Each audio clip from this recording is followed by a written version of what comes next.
my faith is stronger than it's ever been before. And I will forever keep my eye. Hello, world. You're tuned in to Brother. This is the innovative social awareness show that reaches out all over the world to those of you that are young and those of you that are young at heart. We specialize in talking to teenagers, college, age group of students. My name is Jeremy Williams. This is Chris Williams. This is my brother from the same mother. And Chris, I want to welcome everybody that's tuned in: Instagram, Facebook, Roku, YouTube Live, Amazon Live. Our information is at the bottom of the screen. If you get in contact with us, we can let you know when we're going to be in your city. We can let you know when we'll be recording. You can come be a part of our in-house studio audience. And Chris, I'm excited about this topic today. You and I have been talking about mastery. We've been talking about becoming. And you brought out a beautiful insight to those that might not have heard the first broadcast. Could you again redefine what the future is? Well, I think we've really built, and we're building a house on something that's revolutionary. When we talk about the idea of our future, we talked about that, usually the future is something that we say is a timeline. We're going, at a certain point in time, something that hasn't happened yet. Right.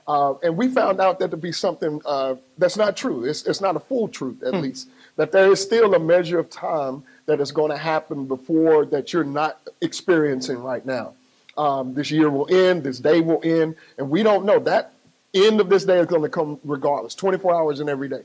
But there is something else that we engage in called the conscious application, the conscious pursuit, of our end. Our end game, and we get engaged in that by preparation, by evolution of our skills, our talents, and our abilities, by putting things on our plate.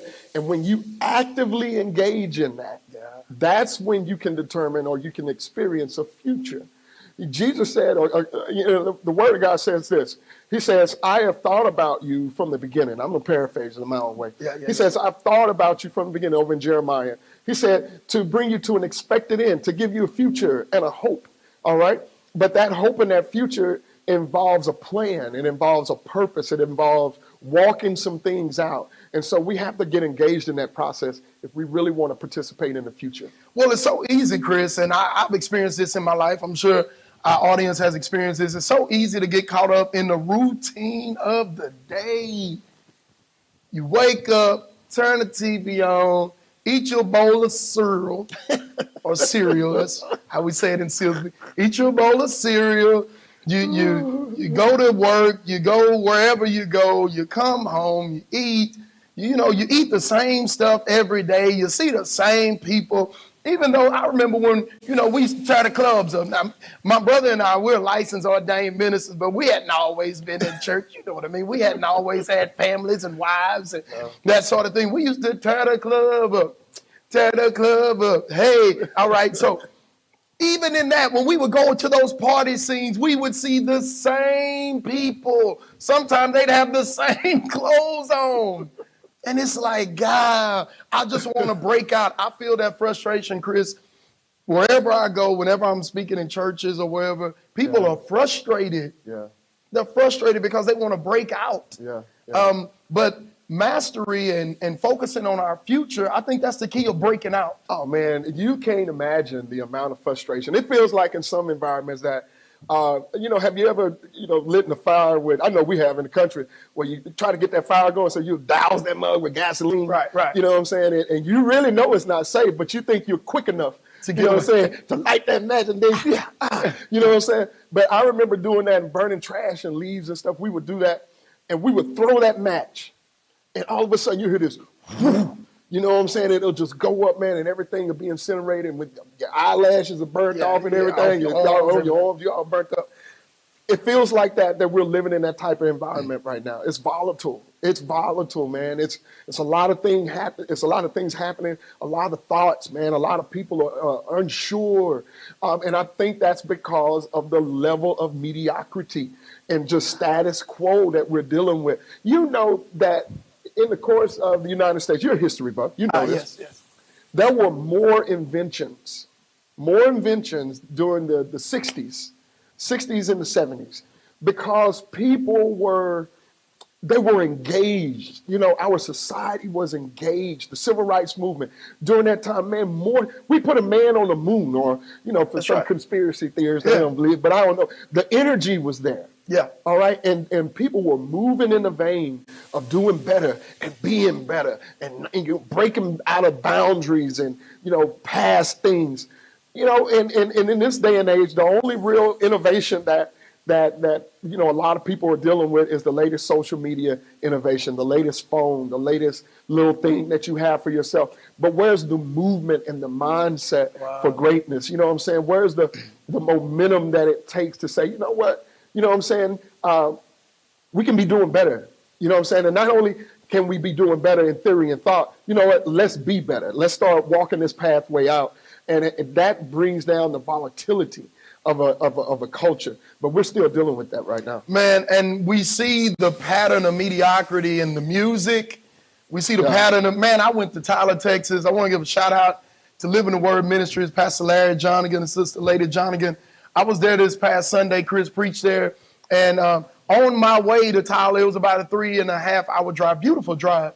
On my way there, I turned on a particular radio station. I'm not going to say it's a local hip-hop R&B station.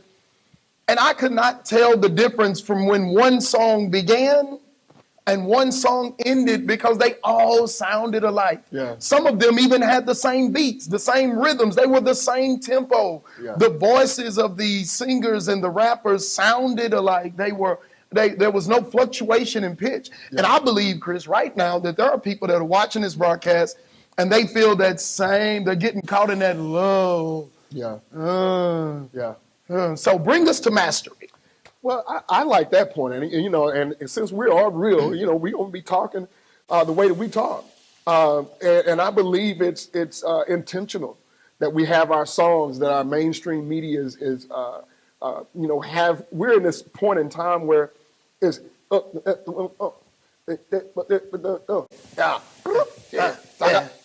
Kill it.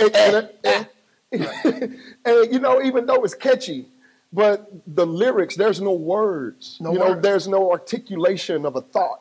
And the thought is so low. The thought level, I mean, is so low, dude. It's you can't, you don't even, you know, we listened to songs when we were coming up, man. Even I mean, let's be straight up, even in our days like with Biggie and Pac and they told stories. They were telling stories. They were telling stories. Absolutely. There was a beginning of a thought and the thought ended. I mean, when Pac bust out, straight out of jail, I mean, you thought in your mind. Yeah, you can see him coming out of jail. Oh, man, you were like, dude, I could see what this dude is talking about. You know what I'm saying? I could see the ends and outs. We were from the country, man, and you felt like you were in South Central LA. Yeah. You know, like you knew it, man. You know what I'm saying? Switches and everything, you know, cars bouncing, the whole nine, what it was. And, you know, this energy that was in the earth at that time, people were talking about stuff, painting stories. You can't paint no story, you know, right now. And when you fail to see a story, when you fail to have an image in your mind, if you're engaged in something that can't produce an image, if you can't see it, I mean, faith is really, you know, what you can't see, you know, because it starts internally. And if you don't have an image inside of yourself, you'll never be able to get to the stage of mastery and higher level thinking. Mastery. Now, I want to give a definition. You're going to hear that term of mastery. Mastery is this, when, like Chris said, when you set your intent, your mind, and your actions on becoming who God has called you to be purposefully, and not only that, you can put a semicolon on it, and being the best at it. Being the best at it. That's mastery. I don't just want to be an entrepreneur. I want to corner my market. I want to be the best at it. I don't want to be just one in the number. I want to rise to the top. God doesn't do encores. So that means whatever niche or vein that I'm in, whatever I want to become, I am the best at it. Oh, wow. You know, God doesn't keep creating the best in the same vein. Yeah. Jesus did it like this, and you'll hear us referring to Jesus. I don't know, you know, a lot of different people watch this, but that's just who we are. Jesus told his disciples, as great as he was, y'all see what these works and greater. Absolutely. It's a progression. God don't need no more Jesuses. He needs some people to be greater than that. Yeah. Ooh, did you hear that, boy? All right, so check this out. Mastery. Mastery is becoming great in the intent, in the actions, in the thoughts, and the purposes that God has for your life. So that's going to take some conscious effort. It's going to take daily effort, daily grind. You can't be afraid of becoming great. You can't be afraid of becoming great. Oh, wow. I'm going to say that one more time. You cannot be afraid of becoming great. That's a sweet spot, man. Because I think, I heard that before, that the fear of success is a real fear, for most people. The fear of failure is one thing, and we'll all fail. You'll fail on your way to success.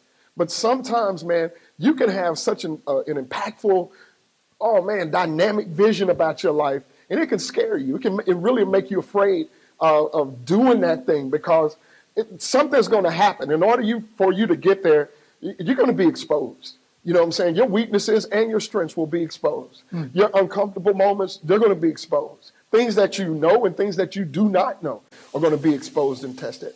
But you can't be afraid of that. You can't be afraid of standing on the stage of your life and declaring and saying to the world itself that I'm going to be the best me that I can be. I'm going to reach down deep inside of myself and I'm going to manifest every imagination of my greatness that I've ever seen. You know what I'm saying? I feel it, man. Everything about myself that I've ever wanted to be, that moment for me is going to come and I'm going to pursue it and I'm going to get engaged in it. You know what I'm saying? I can be the best, whatever it is, the best welder, the best father, the best husband. You know what I'm saying? The best brother, the best son, the best neighbor. I mean, we don't have to talk about, just outrageous stuff right now. We're talking about you showing up in everything. I love what you said, intent in mind and in your actions to be the best person that you could possibly be and to show that to the world, to give it to the world. There are three things that I say, and I think they're mastery keys, just like you said, with intent, mind, and actions. Three statements, man, that I talk to our kids about, at schools. And they go like this. It says, I will work hard every day to improve myself and build my community. Wow. It says, I will stay true to my convictions, to live with respect and love. And the third one is, I will be responsible for my own actions. I believe as we've conversed over the years, man, that came out of that. Yeah. You know what I'm saying? It's saying to myself that every day that I have an opportunity, I'm going to work on myself. I'm going to determine that there's something about myself that I can be, I can do, I can become. You know what I'm saying? And when I find out what that thing is, or if I refine it and I come up on it, I'm going to share it with my community. Right. Because to be good just by yourself does nobody any benefit. Right. You know what I'm saying? Right. It does nobody any benefit. So we have to work hard every day. And what I decide to be and what I become, I give that to my community. Secondly, just real fast on the, I will work hard. I will stay true to my convictions. I like that. You know what I'm saying? A moral compass is necessary. And two of the most powerful moral compasses that I believe we can bring into ourselves is the moral compass of love and respect. We have to go back to that. It's the foundation. Jesus said it. He said all of the law and everything in the world, every law of the universe hinges on love. Yeah. You know what I'm saying? That you gotta, and also inclusive of that is self-love.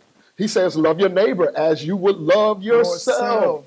Absolutely. Yourself. So you love yourself, you love your neighbor, you share that, and you live with a measure of respect for yourself. Dignity and pride, man, you know what I'm saying? Bringing these ancient words, it seems like, back into our existence, and we can live from. And lastly, did you want to say something? No, go ahead. Let's say, okay, you know how we do it. Yeah. We just get in, jump in, right?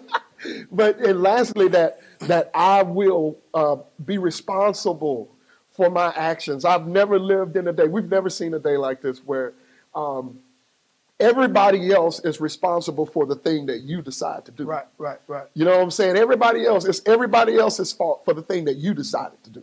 So we really got to look at this thing, and whether they're good or bad, you have to be responsible for the things that you produce in your life, man. Chris, I want to pause right there. We have some incredible sponsors, people that are promoting and sponsoring this broadcast, Brother to Brother.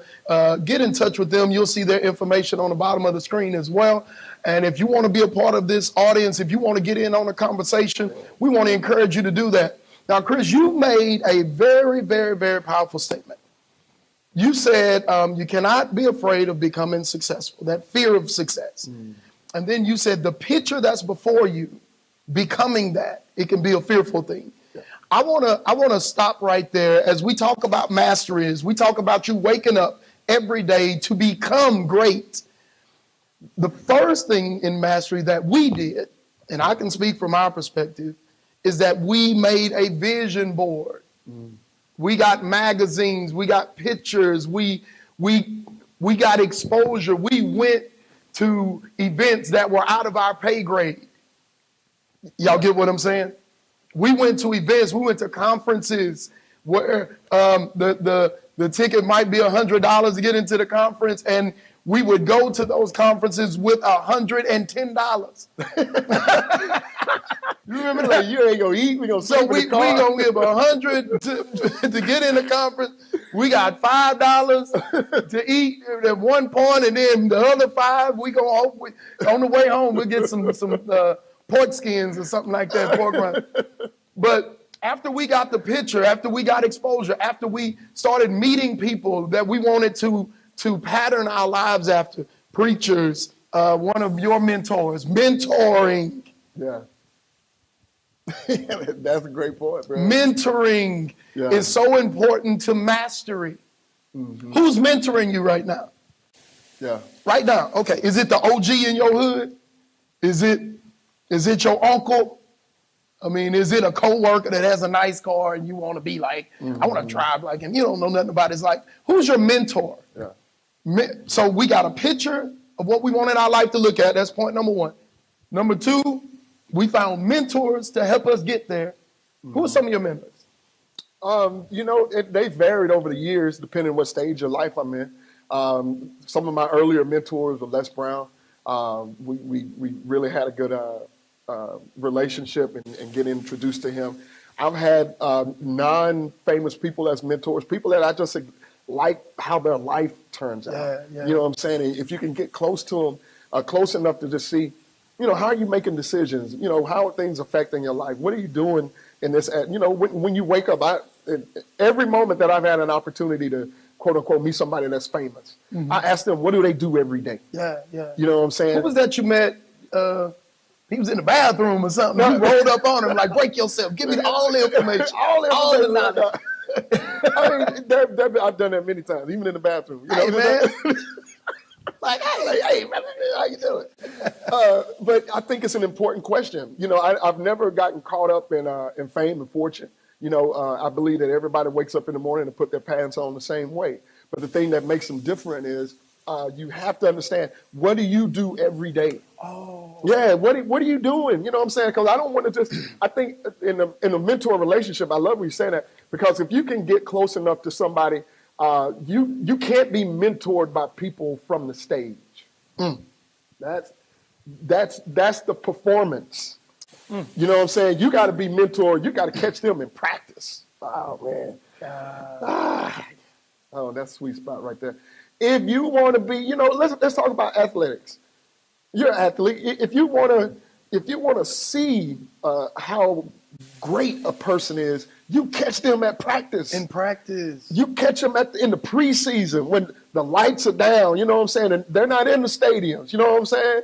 They done grew out the beard, the hair. You wouldn't even recognize them. Why? Because they're honed in. They're up 3 and 4 o'clock in the morning, running and sweating and hurting. And you go work out with them, you know what I'm saying? Yeah. Then you'll see, because you can't be like them on the stage. So if you can get an opportunity in your life to find somebody in the practice room, you know what I'm saying? Find them in the gym. You know what I'm saying? We're speaking metaphorically. Find them in the gyms of their life. Find them in the early mornings of their life. You know what I'm saying? Yeah. Find these people and create things. That's where you start developing habits of greatness, habits of that you can, because sex is, not sex, but success. Success, yeah. Is duplicatable. You know what I'm saying? I'm a LeBron James fan. Yeah. And this time goes by so quick.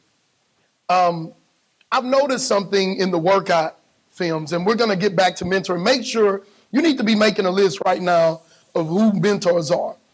LeBron James. I was fascinated with him from the time he left high school to his current status as the best basketball player probably in history by the end of his career. And as I'm watching his YouTube videos work out, I still, I try to stay in shape. And I'm like, what is he doing to do that? And I noticed something, Chris. In some of his videos, he was working out with Chris Bosh, Chalmers, D. Wade. Yeah. Some other videos, he had some other guys, Kevin Durant, Carmelo Anthony. Then he had some other guys and some other guys.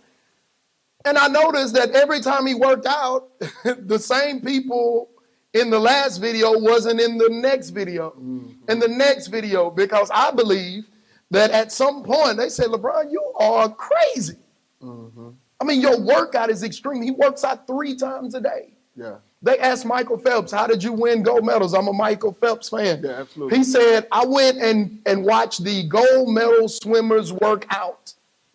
He said, I wrote down their workout. You better hear what I'm saying. Come on, man. He said, I wrote down their workout, and I did what they did in a day, I did it 3 times. Oh, wow. Yeah, yeah, in a day. yeah. If this workout got them a gold medal, then I should be 3 times greater than them. Oh, that's great. And so having a mentor, if you're gonna move into mastery, you got to get a picture of yourself, number 1. You got to have a mentor, number 2. And 3, like Chris just said, you have to hone in on it. I want to give a shout out to my sister who has a life coach and a counseling business up in Dallas, Texas called Life in Motion. And incredible. Y'all look her up, show her some love, see what she has going on. But Nina has a habit. This is our sister, Nina. Nina has a habit of when she sees something like a pit bull, she locks on it. She goes after it. And nothing is going to shake her. Her mind is set. And the only time that she will step away from that plan, Chris, and we're talking about mastery. She's vice president of one of the largest vocational schools in the Southeast. So listen what I'm saying. The only time she diverts from what she's doing is to relax and reset. Yeah. That, it's so much in that, man. And I want to back up, you know what I'm saying? Because the relax and reset is definitely a portion of that. But you have to do a whole bunch before you can relax and reset. Come on, boy. Sometimes relaxing and resetting it's very small. You know what I'm saying? You don't stay in that part. But I want to go back to, like you said, intentional focus. Okay. As this being that third point in mastery. And I think the more we talk, as we always do, we'll come up on the other ones. But that focus, that intent, and I just want to talk to it about, how we're in this current day. There are not a lot of people that have the ability to focus. Focus is a very, very eluding characteristic in this day and time. And you know why so? I believe it's because we are presented with so many distractions. Man, there was a point in time in life that, about 10 years ago, 10 to 15 years ago, where life was really simple. You know what I'm saying? Where people, we talk about it. Man, can you take me back to the times when it was simple, man? Life was simple. You know why it was simple? Wow. Because it was so focused. Wow. It was really focused. We didn't have the phones. We didn't have the billboards. And, I have cable at my house, man. 1,000 channels. I can look at 1,000 different things every day. You remember when it was just 4, 6, and 12. 4, 6, and 12, man. And then the Rainbow Channel. And Joker was 4. And TV went off. You remember when TV went off? After MASH. After MASH, about 12 o'clock. 12 o'clock, they played the national anthem. And then TV was... They like, go to bed. Go to bed. But now you don't have to go to bed. We got 24-hour restaurants. We got 24-hour TV. Facebook never stops. Social media never stops. And these are great things. But our attention is always captivated by something. And so you really, really, really have to press, to find your focus, to hone in on that thing, man. And you don't need, let me say this and I'll give it back to you, Brett. You don't need everything in your life that's presented to you. Wow. You don't need it. And we tell our sons that we've tried to raise them in a way where I don't supply all of your wants. No. I supply need. Wow. I don't supply wants. You know what I'm saying? Because you can want so much for your life. And I still have to be the filter to say for you, that's not necessary. It's not good. Yeah. It's not good. And we got to bring that message back into our life. Some things are just not necessary. I don't care how many options you have on the plate, how many things you got in front of you, man. Focus is saying, I know the difference between what's needed, okay, and what's wanted. You know what I'm saying? And if I want to get something out of my life, if I want to do something that's very important for me, I got to focus on the need. You know what I'm saying? What's necessary for the moment and get the distractions up out of there. Now, again, this time goes by so fast. We're almost out of time. We're going to wrap all of this up. We just want to give you the 3 points of mastery that we talked about into you moving into your future, into you becoming who God has created you to be. That's why Brother to Brother is here. That's what we want to do. We want to raise your social awareness. We want to raise the awareness of where you are in life so you can become that. We're on that journey, and we want you to take this journey with us. So number one, we say get a picture, get a glimpse of who you want to be, what you want to. If you got to get magazines, if you got to go somewhere to a museum, do like we do, hitchhike to a conference and say, hey, this is what we want to become. This is what we want to do. So number one, get a picture, put that picture up in front of you. Number two, the next thing you need to do, what did we say? You got to find you a mentor. You got to find a person, place, or thing, because mentors are just not people all the time. It has to be a purpose, a person, place, or thing, a mindset. You know what I'm saying? Something that is happening that you can hone in with, make that a part of your life and say, I will think like this, I will do like this, I will follow these patterns, and those things can be mentors. And the third thing in these last few moments that we really want as you're on your path to mastery is that you have to hone in, lock in. You have to focus on that thing every day. It's going to take work, but you can do it. Absolutely. You can do it. You can be it. You can become it. Chris, give us some love words that we need to introduce as we close in these final few minutes. I mean, some love words, man, as you become it. You know what I'm saying? You're made for this. You know what I'm saying? Purpose is just not a figment of our imagination. It's just not a cool word to talk about. Purpose is very applicable. It's real. It has substance to it. And I want you to adopt for yourself your life purpose. I want you to look deep inside of your beautiful heart and say to yourself, I'm worthy of it. Yeah. All right. I'm worthy of the fearfully and wonderfully made that I know I am. I'm worthy to bring that into my life because you can be it, you can do it, you can see it, you can become it. I don't know what other words, man. It's just so much positivity that I think we have to bring into our life and that you have to accept for yourself. So baby girl, man, go out and get it. That's Baby right. boy, go out and be it. Go get it. Man. Do it. I'm telling you, believe in yourself no matter what's in front of you, no matter what anybody else is doing, no matter what your environment is saying to you. You believe the thing that you want to be for yourself. Bring that thing wholeheartedly into your life, and you will find that you can accomplish amazing, amazing things, brother. You're tuned in to Brother, the social awareness show that's going to help you be what God has called you to be. My name is Jeremy. This is Chris. And we're two brothers from the same mother. God bless you. Take care.